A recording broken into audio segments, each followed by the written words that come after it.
아버지 나를 보내줘. 나는 달려가겠소. 목숨도 아끼지 않겠소. 나를 보내줘. 세상이 나를 미워해도 나는 사랑하겠소. 세상을 구원할 십자가 나도 따라가고 생명을 버리면서까지 나를 사랑한 당신 이 작은 나를 받아줘. 나도 사랑하고. 사명을 우리가 부르다 보면 마음이 뭉클해집니다. 우리 자신을 돌아보게 되죠. 나는 지금까지 사명을 감당하고 있는가 생각해 봅니다. 이 사명이라고 하는 것은 무엇입니까? 하나님께서 나를 사랑하셔서 죽기까지 나를 사랑해 주신 하나님, 독생성자 예수 그리스도 이 땅에 보내시고 십자가에 죽기까지 나를 사랑해 주신 하나님, 그 사랑을 전하러 가는 것입니다. 사도 바울은 고린도전서 13장 사랑장을 통해서 이렇게 표현하고 있습니다. 내가 사람의 방언과 천사의 말을 할지라도 사랑이 없으면 소리나는 구리와 울리는 꽹과리가 되고 내가 예언하는 능력이 있어 모든 비밀과 모든 지식을 알고 또 산을 넘길 만한 모든 믿음이 있을지라도 사랑이 없으면 내가 아무것도 아니요 내가 내게 있는 모든 것으로 구제하고 또 내 몸을 불사르게 내어줄지라도 사랑이 없으면 내게 아무 유익이 없느니라. 1절부터 3절까지 계속 중복되는 단어가 있습니다. 그게 무엇입니까? 사랑이 없으면 이렇게 표현합니다. 사랑이 없으면 내가 죄일을 한다고 해도 다 이게 소용이 없는 것이다. 핵심은 사랑이다.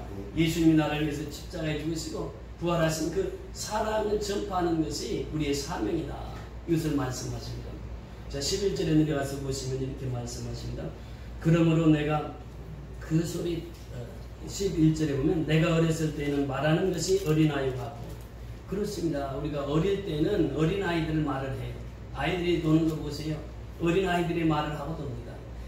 내가 어렸을 때는 말하는 것이 어린아이와 같았어요. 깨닫는 것이 어린아이와 같았어요. 생각하는 것이 어린아이와 같았어요. 말하는 것, 깨닫는 것, 생각하는 모든 것이 어린아이와 같다가 이렇게 표현합니다. 그런데 장성한 사람이 되어서는 어린아이의 일을 버렸노라. 장성한 사람이 되어서는 어린아이의 일을 버렸노라. 다시 말하면 장성한 사람은 어떤 사람일까요? 사랑하는 사람. 이 사랑하는 사람은 장성한 사람이요. 아직도 사랑하지 못하는 사람은 어린아이. 예. 어린아이의 일을 버려야 되는데 어린아이의 일을 아직도 버리지 못하고 살아가요. 그것이 오늘 본문입니다. 오늘 본문 같이 보십니다. 본문 골로새서 2장 먼저 20절을 같이 보십니다. 시작. 너희가 세상이 조종하면서 그리스도와 함께 집합하든 어찌하여 세상에서 주막과 같이 인물에 순종하느냐. 아멘. 이 세상이 초등학문, 이 세상이 초등학문은 어린아이와 같습니다. 그 어린아이를 벗어버려야 되는데 장성한 사람이 되어서도 어린아이의 일을 벗지를 못하는 것이에요. 이것이 세상이 초등학문이다. The basic principle of the world 이런 표현을 씁니다. 이 세상이 초등학문이라고 하는 것은 basic principle, 기초적인 것, 기본적인 것이에요. 그런데 이 상황에서 벗어나지 못하고 있는 거예요. 이 초등학문에서 벗어나지 못하는 거예요. 그 성경은 우리에게 말씀하십니다. 이 초등학문에서 벗어나는 거예요. 세상의 초등학문에서 벗어나는 것은 뭐냐? 사랑이라고. 사랑. 장성 분량에 이르기까지 내가 자라게 되면 이 초등학문에서부터 벗어날 수 있는데 초등학문에서 벗어나지 못해요. 그러면서 또 말씀하십니다. 내가 세상의 초등학문에서 그리스도와 함께 죽었거든 이렇게 표현합니다. 그러니까 초등학문에서 죽었는데 초등학문이 여전히 나를 지배하고 있단 말이죠. 이것이 8절 올라가서 보시면요. 거의 8절 한번 올라가서 보십니다. 누가 철학과 헛된 속임수로 너희를 사로잡을까 주의하라. 이것은 사람의 전통과 세상의 초등학문을 따르며 그리스도를 따름이 아니니라. 세상의 초등학문을 따르는 것이 무엇입니까? 사람의 전통이 더 나가서 철학과 헛된 속임수입니다. 이것들이 세상 초등학문이라 이렇게 말하면서 이 세상 초등학문을 따르는 자는 그리스도를 따름이 아니니라. 그러니까 그리스도를 따르는 자는 세상의 초등학문을 벗어난 자인데 초등학문을 벗어나지 못한 사람은 그리스도를 따르지 아니하는 자다 이렇게 표현합니다. 보세요. 그리스도가 누구입니까? 15절 내려가서 보십니다. 15절 시작. 통치자들과 권세들을 무력화하여 드러내어 구경거리로 삼으시고 십자가로 그들을 이기셨는다. 이게 그리스도예요. 그리스도는 어떤 분입니까? 통치자들과 권세자들을 무력화시킨 분이에요. 전에 느부갓네살 왕, 벨사살 왕을 예를 들면서 말씀드렸습니다. 그리스도는 세상의 머리이십니다. 모든 왕 중의 왕이 그리스도예요. 메시아예요. 그분을 당할 자는 아무도 없습니다. 세상의 통치자들, 권력자들 다 그리스도의 밑에 있습니다. 그래서 예수님은 왕 중의 왕이십니다. 왕 중의 왕이신 예수님께서 말씀하세요. 그 9절에 올라가서 보면 그 안에는 신성의 모든 충만의 육체로 거하시고 너희도 그 안에서 충만하셨으니 그는 모든 통치자와 권세의 머리시라. 누가? 그리스도가, 예수가. 그래서 우리가 그 안에 있으면 우리도 신성으로 가득 찬 삶, 성령으로 가득 찬 삶을 살아가게 되는데 그렇지 못하고 있단 말이죠. 11절이 알고 있어요. 또 그 안에서 너희가 손으로 하지 아니한 할례를 받았으니 곧 육의 몸을 벗는 것이요 그리스도의 할례니라. 그리스도의 할례랍니다. 그리스도 할례. 내가 그리스도의 할례를 받았어요. 이것이 무엇입니까? 12절 우리 다 같이 읽습니다. 시작. 너희가 세례로 그리스도와 함께 장사되고 또 죽은 자들 가운데서 그를 일으키신 하나님의 역사를 믿음으로 말미암아 그 안에서 함께 일으키심을 받았느니라. 아멘. 20절 다시 한번 보세요. 20절이면 너희가 세상의 초등 학문에서 그리스도와 함께 죽었거든 이 표현합니다. 이 그리스도와 함께 죽었다고 하는 것을 바로 12절에서 자세히 설명을 해주고 있어요. 너희는 세례로 그리스도와 함께 장사되고 죽었고 장사되고 죽어서 장사되고 또 죽은 자들 가운데서 그를 일으키신 하나님의 역사를 믿음으로 말미암아. 다시 말하면 무엇입니까? 십자가와 부활을 믿으면 그 말입니다. 십자가는 죽음이요 부활은 삶이 생명입니다. 그래서 십자가의 죽음과 부활의 생명을 믿으면 이 말씀이 믿으면 그 안에서 함께 일으키심을 받느니라. 그러니까 예수와 함께 죽었고 예수와 함께 다시 살았는데 여전히 우리가 초등학문에 있다. 사도 바울의 고백입니다. 그러면서 하시는 말씀이 21절 시작. 곧 붙잡지도 말고 맛보지도 말고 만지지도 말라 하는 것이니 이 모든 것은 한때 쓰이고 없어지리라. 사람의 명령과 가르침을 따르느냐 이렇게 말씀하십니다. 다시 말하면 do not touch, do not test, do not handle. 그러니까 붙잡지도 말고 맛보지도 말고 또 do not handle, 만지지도 말라. 그 세상 초등학문을 붙잡지도 말고 맛보지도 말고 만지지도 말라. 다시 말하면 세상으로부터 이제 돌아서라. 세상으로 세상 속에 살아가는 너희들은 세상에서부터 다시 돌아서라라고 하는 말씀이 또 율법에서 돌아서라라고 하는 말씀. 돌아서서 복음으로 살라. 또 더 나아가서 육체에서 돌아서라. 육체는 아무런 유익이 없다. 자, 23절 같이 읽겠습니다. 이런 것들은 자기의 숭배와 겸손과 몸을 괴롭게 하는 데는 지혜로운 모양이나 오직 육체를 따르는 것을 금하는 데는 조금도 유익이 없느니라. 자, 여기서부터 자의적 숭배라고 하는 것이 무엇입니까? 이것이 우상 숭배예요. 사람들은 약합니다. 약하니까 강한 것을 만들어 놓고 숭배를 합니다. 그것이 우상이에요. 금신상을 만들어 놓고 절을 합니다. 이것이 우상이란 말이죠.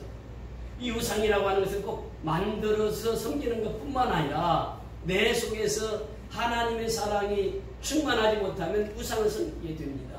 다시 말하면 하나님은 사랑하지 못한 하나님보다 더 사랑하는 것, 이 모든 것이 우상이 자의적인 숭배입니다. 우상에서 또 돌이키라라고 하는 것이에요. 우리는요, 이 추석 명절이 다가오는데 명절이 다가오면은 예수 믿는 사람도 어떤 사람들을 보면 제사 드리는 사람도 있어요. 사실은요, 이 추석 명절은 복음을 전할 제일 좋은 기회입니다. 믿지 않는 불신자들에게 생명을 전할 수 있는 좋은 기회예요. 그 명절을 우리가 그렇게 활용을 해야 됩니다. 복음을 전해야 돼요. 그래야 우상숭배를 하지 않습니다. 그 우상숭배는 하나님 제일 싫어하세요. 나 외에 다른 신을 섬기지 말라 이렇게 말씀하십니다. 그러면서 또 무엇을 말씀하시고 있습니까? 그 몸을 해롭게 하는 데는 죄 있는 모양이나. 제가 스리랑카 갔을 때에 그 힌두교들이 포교 활동을 할 때 사람을 엮어가지고 줄로 매달아가지고 1톤 트럭에다 뒤에다가 사람을 매달고 다니. 그러면서 그 사람이 학대받는 것이 자기는 영광이라는. 그러면서 힌두교를 포교 활동을 하는데 제가 거기서 사진을 찍어가지고 성도들에게 보인 적이 있는데 그렇게 자기 몸을 해하면서 하는 것. 이것이 뭐냐면 자의적인 숭배요, 금욕주의에서 따른 것이요, 또 헛된 철학과 속임수에서 따른 결과물이란 말이죠. 이것은 아무 유익이 없다라고 하는 것이에요. 그래서 오직 육체를 따르는 것은 금하는 데는 이 금욕주의입니다. 금욕주의는 아무 유익이 없다. 자, 이것을 우리가 예수 믿는 우리만 겪고 있는 현상이냐? 그렇지 않아요. 이미 2000년 전에 살았던 사도 바울이 있어요. 사도 바울이 고백하는 것이, 사도 바울도 똑같은 우리가 경험을 합니다. 그래서 로마서에 보면 사도 바울이 그런 고백을 합니다. 로마서 7장 22절 이하에 보면 사도 바울이 그런 고백을 합니다. 로마서 7장 22절부터 24절까지 말씀해 보면 이렇게 말씀하시고 있습니다.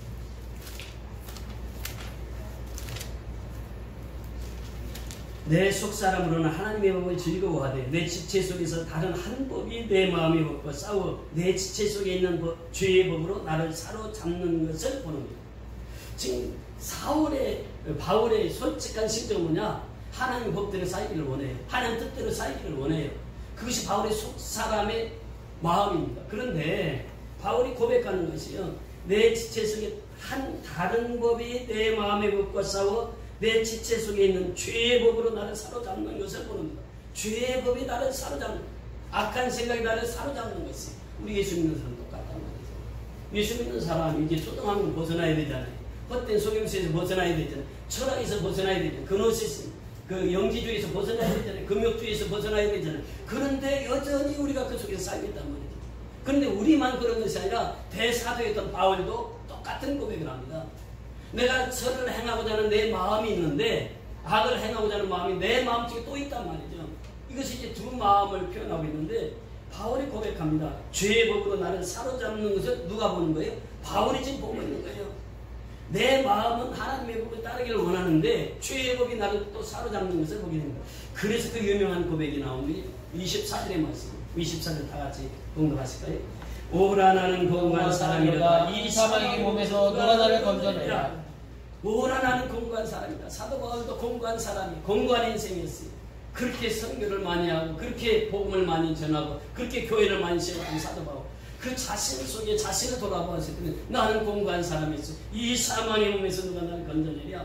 우리 주 예수 그리스도로 말미암아 하나님께 감사하리로다. 그런 정내에 다스니 마음으로는 하나님의 법을, 육신으로는 죄의 법을 섬기노라. 마음으로는 하나님의 법을 섬기는데 육신으로는 죄의 법을 섬기고, 그 육신을 따르지 말라고 하는 것이 바로 23절 마지막 부분입니다. 육신을 따르는 것은 죄의 법을 섬기는 것이에요. 그 사도 바울이 명쾌하게 그 해답을 냅니다. 8장 1절 2절에 보면 그러므로 이제 그리스도 예수 안에 있는 자에게 결코 정죄함이 없나니 이는 그리스도 예수 안에 있는 생명의 성령의 법이 죄와 사망의 법에서 너를 해방하였습니다. 죄와 사망의 법에서 너를 해방하는 것이에요. 생명의 성령의 법이. 그러면서 계속해서 말씀하십니다. 율법의 육신으로 말미암아 연약하여 할 수 없는 것을 하나님은 하시는 곧 죄로 말미암아 자기 아들을 죄 있는 육신의 모양으로 보내어 육신의 죄를 정하사 육신을 따르지 않고 그 영을 따라 행하는 우리에게 율법의 요구가 이루어지게 하려 하십니다. 육신을 따르는 자는 육신의 이것입니다. 육신을 따르는 자는 육신의 일을 하고 살아갑니다.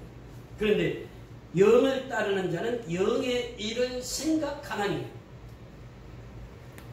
그래서 6절에 보면 육신의 생각은 뭐예요? 사망이에요. 육신의 생각이 사망. 그러니까 육신을 따르지 말라라고 하는 것입니다. 그러면서 영의 생각은 뭐라고 표현하고 있습니까? 생명과 평안이에요. 이것이 바로 사도 바울의 고백입니다. 그래 육신을 따르지 말라. 초등학문을 따르지 말라. 영지주의에 따르지 말라라고 하는 것입니다. 이단에 빠지지 말라라고 하는 것입니다. 그러면서 19절에 내려가서 만일 너희 속에 하나님의 영이 거하시면 너희가 육신에 있지 아니하고 어디에 있나니? 영에 있나니. 그러니까 내 속에 하나님의 영이 있는 것을 내가 느끼지 못하고 살아가면 육신적으로 살아간단 말이죠. 근데 내가 성령 받았어요. 세례받고 성령을 받았습니다. 그러면 성령의 충만함 속에서 날마다 성령과 동행하는 삶을 살아야 된다고 하는 것입니다. 내 속에 하나님의 영이 있단 말이죠. 너희가 육신에 있지 아니하고 영에 있나니 누구든지 그리스도의 영이 없으면 누구의 사람이 아니라고요? 그리스도의 사람이 아니라. 그래서 우리는 그리스도의 삶을 살아가야 되는 거죠. 이것이 오늘 본문의 말씀이에요. 그리스도의 삶을 살아간다고 하는 것이, 그러면 그리스도의 삶을 살아가려면 어떻게 되느냐? 그 14절 내려가서 보십니다. 13절에 보면 너희가 육신대로 살면 반드시 죽을 것이고 영으로서 몸의 행실을 죽이면 살리니 무릇 하나님의 영으로 인도함을 받는 사람은 곧 하나님의 아들이라. 그래서 하나님의 영의 인도함을 받는 거예요. 이 사람이 그리스도와 함께 사는 사람입니다. 하나님의 영을 인도함을 받고 사는 사람이 그리스도와 함께 사는 사람이에요. 그래서 18절에 보면 생각하건대 현재의 고난은 장차 우리에게 나타날 영광과 비교할 수 없도다. 그래서 성령 받은 사람은 고통받는 것, 현재 고난받는 것, 이거 전혀 개의치 않습니다. 그 고난이 장차 영광과 비교할 수 없기 때문에 그래요. 그래서 이 고난은 축복이에요. 그래서 가끔 우리가 천막 예배 드리던 곳에 가게 됩니다. 가서 우리가 천막 예배 드렸던 그 현장을 보는 거예요. 보면서 그때 외쳤던 그 고백을 다시 마음속으로 외칩니다. 고난은 축복이라. 고난은 축복이라. 고난은 축복이라고 하는 이 사실을 외칩니다. 바로 이 사도 바울도 역시 성령의 충만함을 받으니까 그 고난이 무엇으로 변한다고요? 축복으로 변한다고 하는 사실을 깨달았던 것이죠. 그래서 26절 이하에 보면 그렇게 고백합니다. 이와 같이 성령도 우리의 연약함을 도우시라니. 참 우리는 연약한 사람들이에요. 참 부족한 사람이에요. 이것이 바로 성령이 우리 연약함을 도우시는 분이에요. 그러면서 성령은 우리에게 하시는 말씀, 우리는 마땅히 기도할 걸 알지 못하나 오직 성령이 말할 수 없는 탄식으로 우리를 위하여 친히 간구하시니. 그래서 성령은 우리에게 친히 간구하시는 분이에요. 내가 구하지 못하는 것도 성령님은 나를 통해서 친히 간구하시고 탄식하시면서 우리가 하나님의 법대로 하나님의 뜻대로 살지 않으면 내 속에 있는 성령께서 탄식을 하시는 거예요. 탄식을 하면서 너 왜 그렇게 사느냐?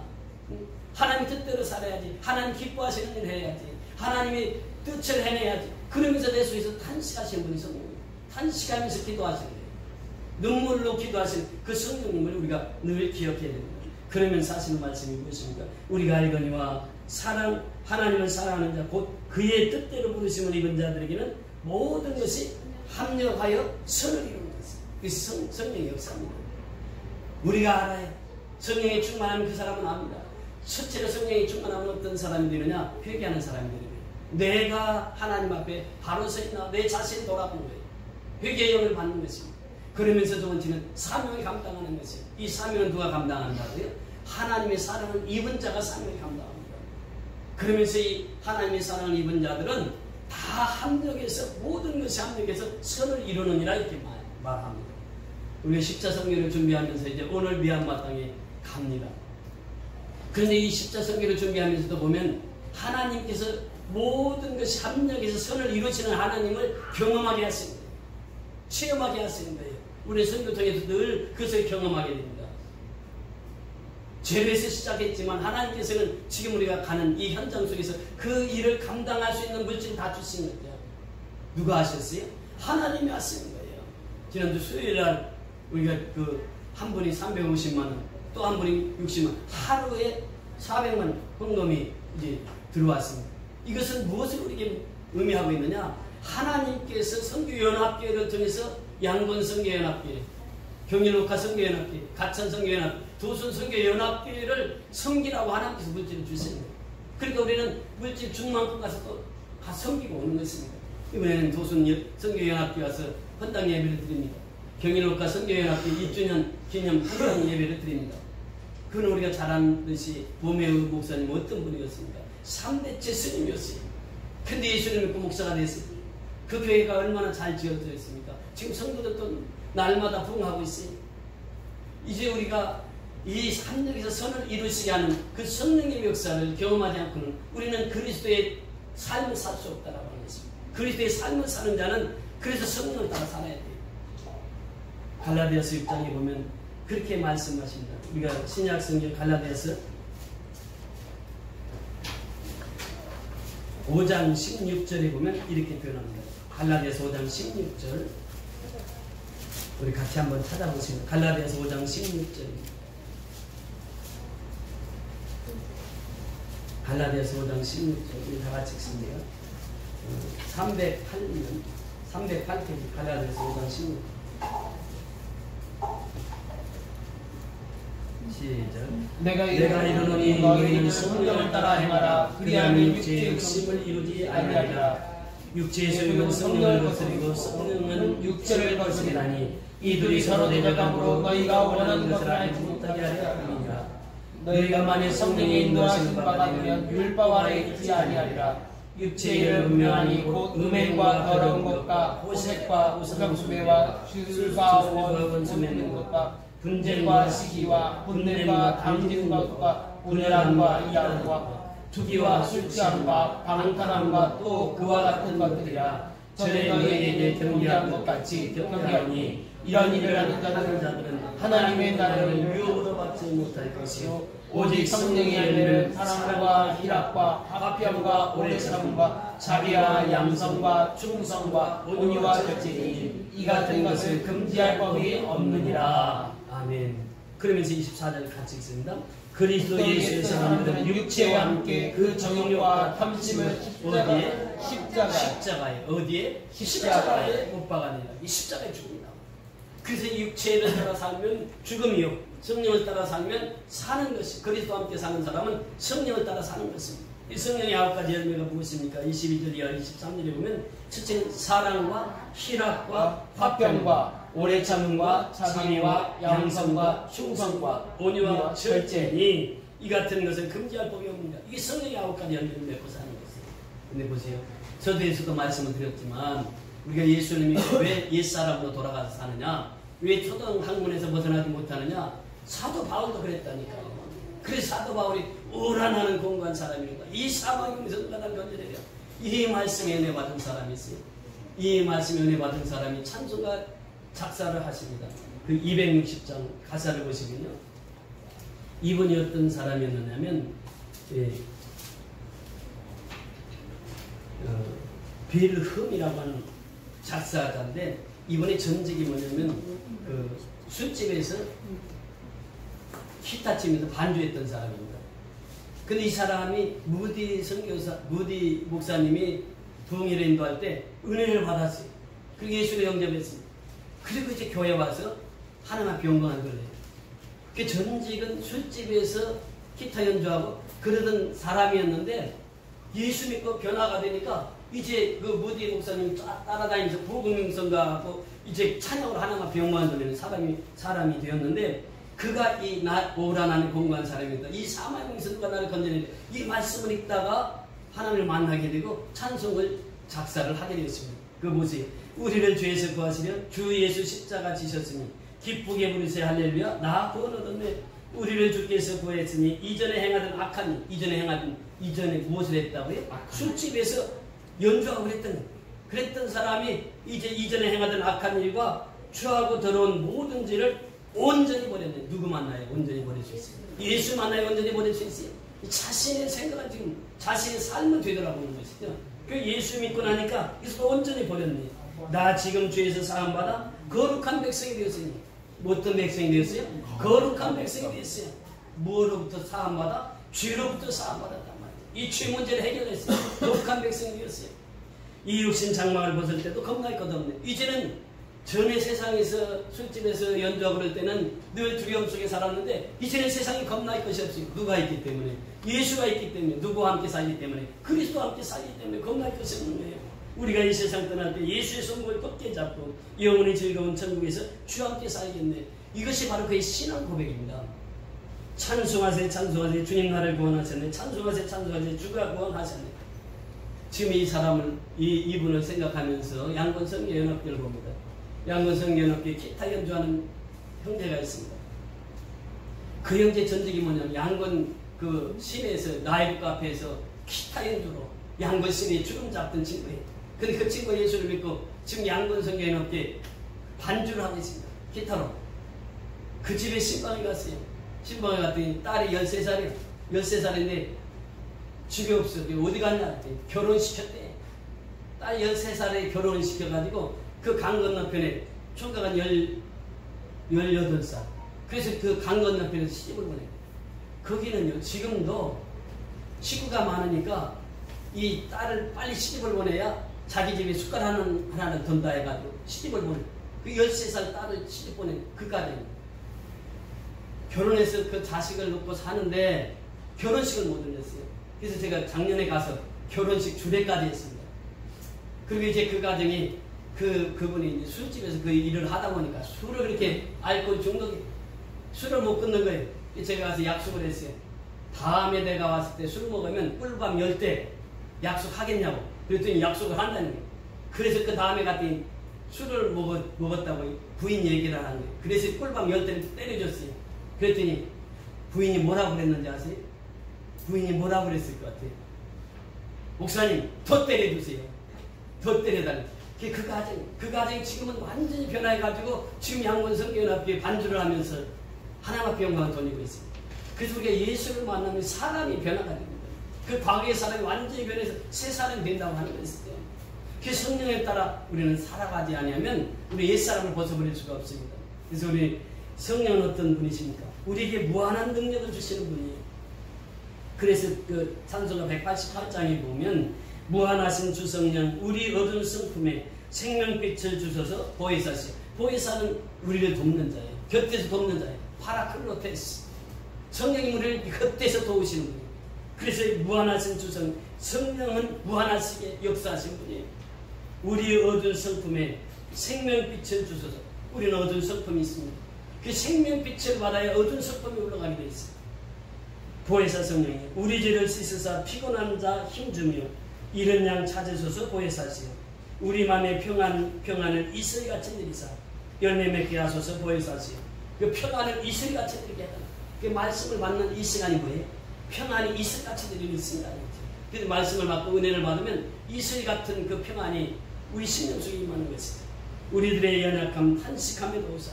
로마서 8장 26절의 말씀이죠. 우리들의 연약함 탄식함에 도우사. 우리 위에 비소서 보혜사시오. 예수 말씀 따라서 아버지라 부름을 밝히 가르치소서. 우리가 가르쳐야 될 것은 뭐예요? 예수 말씀 따라서 아버지라 부름을. 하나님이 누구예요? 아버지라. 아버지. 우리 아버지라. 이것을 가르치는 하나님은 우리 아버지. 4절에 보면 영생하는 인침표. 성령은 뭐예요? 우리에게 영생하는 인침표를 주신 분이에요. 성령은 우리를 인치셨어요. 영생하는 인침표를 주신 분이 성령입니다. 너는 하나님의 자녀야. 너는 하나님의 딸이야. 너는 하나님의 백성이야. 그래서 우리는 성령님의 역사를 통해서 우리는 살아가게 되는 것입니다. 기업 얻을 증거니 천국 인도하셔서 보혜사시오. 그래서 우리가 천국 가는 동안 누구를 의지해야 된다고요? 성령님 의지해야 돼요. 성령님 역사하셔야 선교도 할 수 있고, 성령님 역사하셔야 마음이 상한 자가 고침을 받을 수 있고, 성령의 역사하셔야 병든 자가 치료받을 수 있고, 성령의 역사하셔야 우리 마음에 문제가 있는 자가 해결받게 되는 줄 믿습니다. 그래서 오늘 이 말씀을 통해서 우리는 그리스도에 따르는 삶을 살아야 됩니다. 그런데 우리가 예수를 믿고 예수와 함께 죽었다고 하면서도 옛 초등학문으로 돌아가서 세상에 매여서 살아가는 거예요. 그래서 오늘 본문을 통해서 세상으로부터 돌이켜라 라고, 율법으로부터 돌이켜라 라고, 육체로부터 돌이켜라 라고 하는 것입니다. 그래서 누구만 따르라고요? 그리스도만 따르라. 그래서 오늘 이제 미얀마 중국에서 복음을 전하게 됩니다. 우리가 먼저 갔다 오면 또 대통령도 우리 뒤를 따라서 미얀마를 이제 방문한다고 합니다. 여러분, 이번에 미얀마 가서 그 십자 성교회가 정말 하나님 은혜 가운데 진행될 수 있도록 기도해 주시고, 또 미얀마와 한국 국교가 잘 정상화되어서 우리가 선교하는데 지장 없이 잘 선교할 수 있도록 그렇게 기도하시고, 여러분들 새벽마다 기도해 주셔서 이번 선교를 통해서 하나님 큰 열매를 맺고 돌아오는 시간들 되게 하옵소서. 기도해 주시기 바랍니다. 우리 다 같이 일어나셔서